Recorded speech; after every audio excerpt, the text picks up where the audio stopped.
हिंद। मैं आज आप लोग को टेंस का टेबल के बारे में आज समझाएंगे।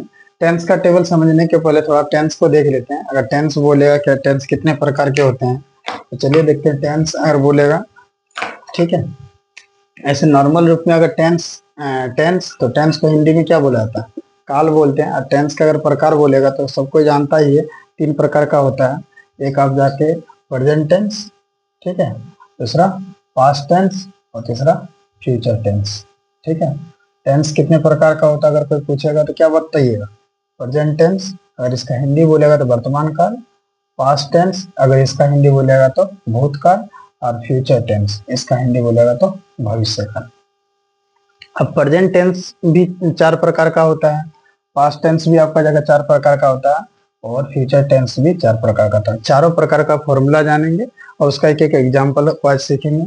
प्रेजेंट टेंस का अगर फर्स्ट अगर टाइप बोलेगा तो प्रेजेंट इंडेफिनिट टेंस, पास्ट का बोलेगा फर्स्ट टाइप तो पास्ट इंडेफिनिट टेंस, फ्यूचर का बोलेगा तो फ्यूचर इंडेफिनिट टेंस।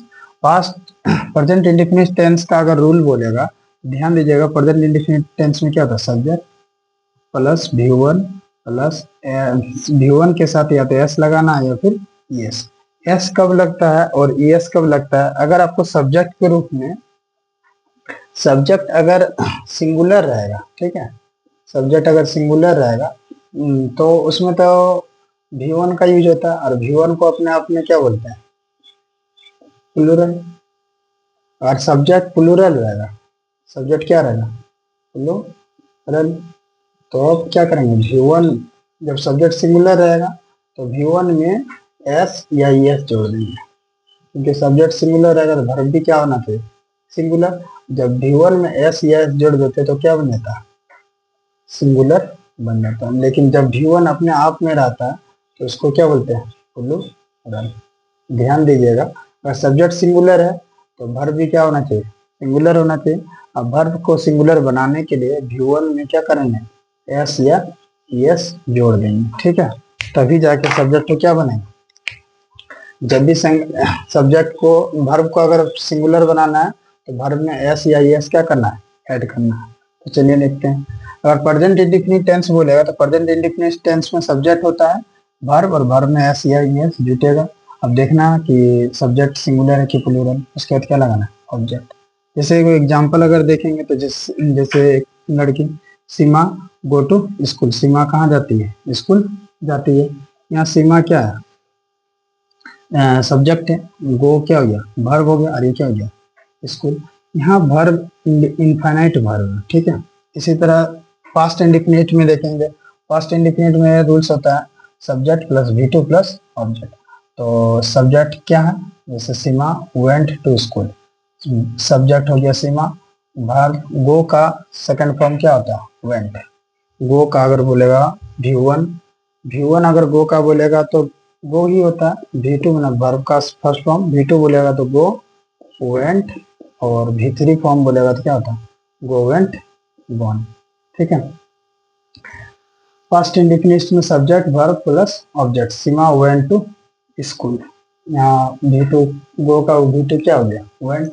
इसी तरह फ्यूचर इंडेफिनिट टेंस में बोलेगा तो फ्यूचर इंडेफिनिट टेंस का फॉर्मूला याद रखिएगा, subject will shell V1 plus object. Will singular subject के साथ विल, और प्लूरल सब्जेक्ट के साथ क्या होगा, शैल, और V1 उसका ऑब्जेक्ट। जैसे Seema will go to school, Seema singular है इसलिए क्या लगा, विल गो टू स्कूल। अब यहाँ देखिएगा, अगर अच्छा से अगर कभी कंफ्यूज होता है कब किसके साथ क्या यूज करना है, तो चलिए देखते हैं। कभी भी अगर सेंटेंस में सब्जेक्ट के रूप में आई रहेगा तो याद रखिएगा, अगर प्रेजेंट टेंस है तो आई के साथ क्या लगता है, एम। अगर पास्ट टेंस है तो आई के साथ क्या लगेगा, वाज। अगर फ्यूचर टेंस है तो आई के साथ शैल लगेगा। कंडीशनल वर्ड, जब कंडीशनल सेंटेंस आएगा तो कभी कभी विल का भी यूज होता है, ठीक है, लेकिन मैक्सिमम केसेस में क्या लगेगा, शैल। फिर विल का वी अगर आपको सब्जेक्ट के रूप में रहेगा तो वी के साथ अगर प्रेजेंट टेंस रहेगा तो याद रखिएगा आर लगाना है, पास्ट टेंस रहेगा तो याद रखिएगा वेयर, और फ्यूचर टेंस है तो जान लेंगे शैल। कहीं कहीं कंडीशनल सेंटेंस अगर रहेगा तो उस जगह में विल के साथ भी क्या लगता है, विल का यूज कर सकते हैं। सॉरी, विल के साथ तो यूज कर ही नहीं सकते हैं, इसके साथ कहेंगे यूज हो जाता है, यू के साथ। अगर सब्जेक्ट के रूप में यू रहा तो प्रेजेंट टेंस रहेगा तो यहाँ क्या करना, आर का यूज करना, और पास्ट रहेगा तो वेयर, और अगर फ्यूचर टेंस रहेगा तो सेल। कहीं कहीं कंडीशनल सेंटेंस रहेगा तो विल का यूज कर सकते हैं। अगर सब्जेक्ट के रूप में ही या सी देखने मिलेगा तो ही या सी के साथ अगर प्रेजेंट टेंस है तो याद रखिएगा ईच, पास्ट टेंस है तो वाज, और फ्यूचर टेंस है तो विल। अगर सब्जेक्ट के रूप में इट दिखने मिलेगा तो इट के साथ प्रेजेंट टेंस में ईच, पास्ट टेंस में वाज, और फ्यूचर टेंस में विल। अगर सब्जेक्ट के रूप में दे दिखने मिलेगा तो दे के साथ प्रेजेंट टेंस में आर, पास्ट टेंस में वेयर, और फ्यूचर टेंस में सेल। चलिए आगे फिर देख रहे हैं। प्रेजेंट कंटिन्यूस टेंस का अगर फॉर्मूला बोलेगा तो प्रेजेंट कंटिन्यूस टेंस का याद रखिएगा सब्जेक्ट होता है, IEJMR लगाना है हेल्पिंग वर्ब के रूप में, V1 के साथ ING जोड़ना, उसके बाद क्या देना है, ऑब्जेक्ट। जैसे Seema is going to school, V1 के साथ ING, EJMR में सीमा सिंगुलर इसलिए इज लगाएं, गोइंग टू स्कूल। फिर अगर पास्ट कंटिन्यूस टेंस में बोलेगा सब्जेक्ट के साथ वाज या वेयर, V1 उसके बाद ING, उसके बाद ऑब्जेक्ट। जैसे सीमा वाज गोइंग टू स्कूल। अगर फ्यूचर कंटिन्यूस टेंस बोलेगा तो सब्जेक्ट के साथ याद रखिएगा विल बी या सेल बी यूज करेंगे। अगर सिंगुलर सब्जेक्ट रहेगा तो विल बी, प्लूरल सब्जेक्ट रहेगा तो सेल बी, और उसके साथ V1 ING, उसके बाद object. Seema will be going to school, ठीक है। इसी तरह प्रेजेंट परफेक्ट टेंस का अगर बोलेगा तो प्रेजेंट परफेक्ट टेंस में याद रखिएगा सब्जेक्ट के साथ क्या लगता है, हैज या हैव। सिंगुलर सब्जेक्ट तो हैज, प्लूरल सब्जेक्ट तो हैव, उसका भीतरी उसका क्या लगेगा, ऑब्जेक्ट। जैसे Seema has gone to school, Seema singular है इसलिए हैज लगा, गॉन टू स्कूल। इसी तरह पास्ट कंटिन्यूस टेंस अगर बोलेगा तो पास्ट कंटिन्यूस में याद रखिएगा सब्जेक्ट होता है, उसका हेड होता है, भीतरी होता है, उसका क्या होता है, object.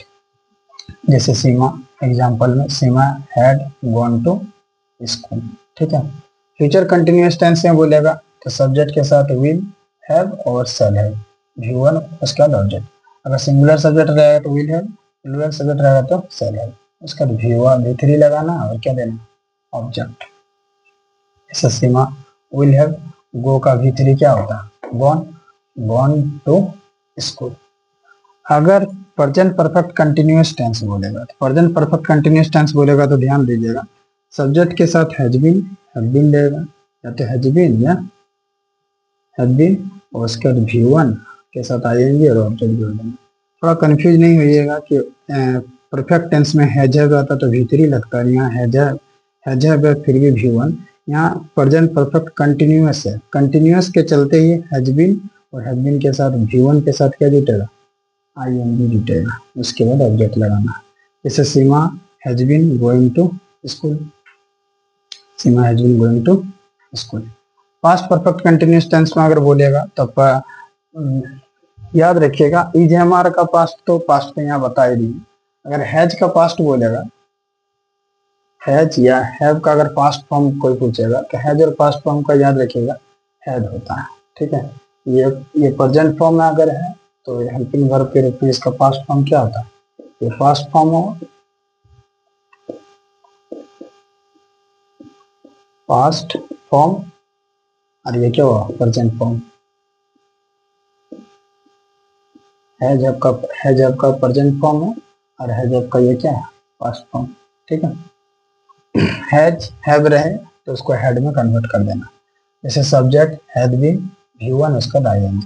Seema had been going to school. फिर फ्यूचर परफेक्ट कंटिन्यूस टेंस रहेगा तो फ्यूचर परफेक्ट कंटिन्यूस टेंस में क्या लगाना, subject will have been, shall have been, V1 के साथ ING जोड़ना, उसके बाद ऑब्जेक्ट लगाना।